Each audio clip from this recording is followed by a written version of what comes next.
আসসালামু আলাইকুম, আমি মোহাম্মদ সিরাজুর রহমান সজীব। আজকে আপনাদের সাথে আমরা কেমিস্ট্রির আরেকটা গুরুত্বপূর্ণ বিষয় নিয়ে আলোচনা করব।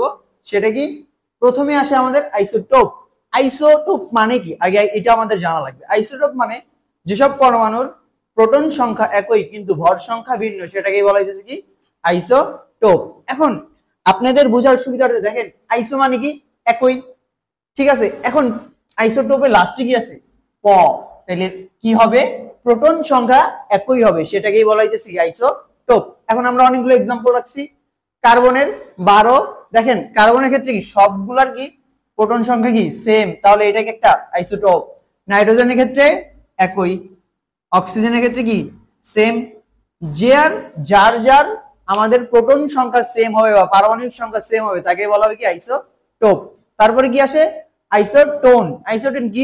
যেসব পরমাণুর আমাদের নিউটন সংখ্যা একই তাদেরকে বলা হবে কি আইসোটোন। দেখেন লাস্টে কি আছে? নন্তন্য নিউটন সংখ্যা। কি? আইসো মানে একই, একই নিউটন সংখ্যা। এটা কত হয়? নাইট্রোজেনের ভর সংখ্যা কত? 15 আর প্রোটন সংখ্যা 7 বা পারমাণবিক সংখ্যা 7। অক্সিজেনের কত? 16, 8।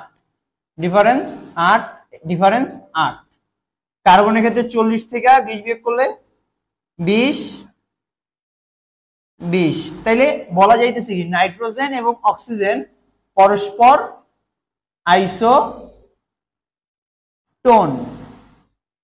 আর পটাশিয়াম এবং ক্যালসিয়াম বলা যাইতেছে এটাও কি আইসোটোন।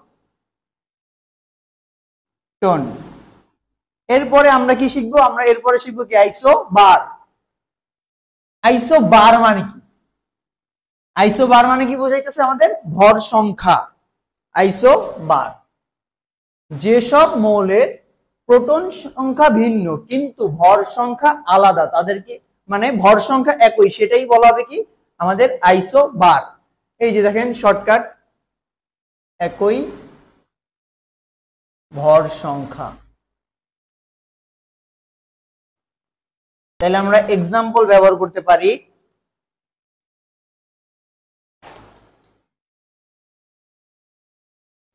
নিকেল ভর কত? 64, 28। কপারের ক্ষেত্রে 64, 30। জিঙ্কের 64, 30। দেখেন তিনটা মৌলের ক্ষেত্রে কি আমাদের কি হয়? সবগুলার ভর সংখ্যা কি একই, তাই একে কি বলা হইতাছে আইসোমার, আইসোবার। তারপরে কি আসে? আইসো ইলেকট্রন, যেটা আমাদের অনেক বইতেই আছে, অনেক বইতেই নাই, কিন্তু আমরা একটু এক্সেপশনাল, একটু এক্সট্রা শিখবো, যেটা আমাদের ভার্সিটি বা মেডিকেলের জন্য খুবই ইম্পর্টেন্ট। সেটা কি? আইসো ইলেকট্রনিক বা আইসো ইলেকট্রন, যেটা যেখানে আছে আইসো ইলেকট্রন। এখন আইসো মানে তো আপনারা এতক্ষণে জেনে গেছেন যে আইসো মানে কি একই। ইলেকট্রন মানে কি? যেসব অ্যানায়ন ক্যাটায়ন পরমাণু অণুর ভিতরে আমাদের ইলেকট্রন সংখ্যা সেম হবে তাদেরকে বলা হবে কি আইসো ইলেকট্রনিক বা ইলেকট্রন। তাহলে एग्जांपल হিসেবে ব্যবহার করতে পারি কি?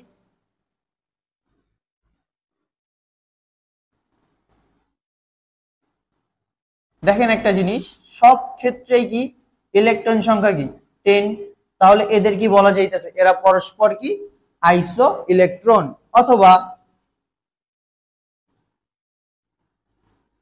এরাও কি আইসো ইলেকট্রন।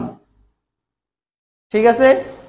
এরপরে আমরা যে টপিকটা শিখবো সেটা একটু আমাদের অন্যান্য বই বা অন্যান্য एग्जांपल যেখানেই দেখেন কোন জায়গায় আপনি পাবেন না, একটু এক্সেপশনাল পড়তে হবে। সেটা কি?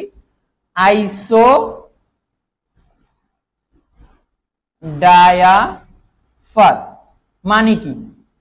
আইসো মানে তো আপনি জানেন, আইসো মানে কি একই। যে সব পরমাণুর নিউটন সংখ্যা এবং প্রোটন সংখ্যার পার্থক্য একই হবে সেটাকে বলা হবে কি আইসো ডায়াফার। দেখেন পটাশিয়াম 49, ক্লোরিন 19, 9। তাহলে ডিফারেন্স কত? নিউটন। নিউটন সংখ্যা কত পাইছি আমরা? 20। এখানে কত নিউটন? 10। কিন্তু আইসো ডায়াফার কি বলে? নিউটন মাইনাস প্রোটন, সংখ্যা সেম হইতে হবে, তাই না? দেখেন 20 মাইনাস 19, 19 কি প্রোটন, কত আসে 1। এটা কি 10 মাইনাস 9 কত 1।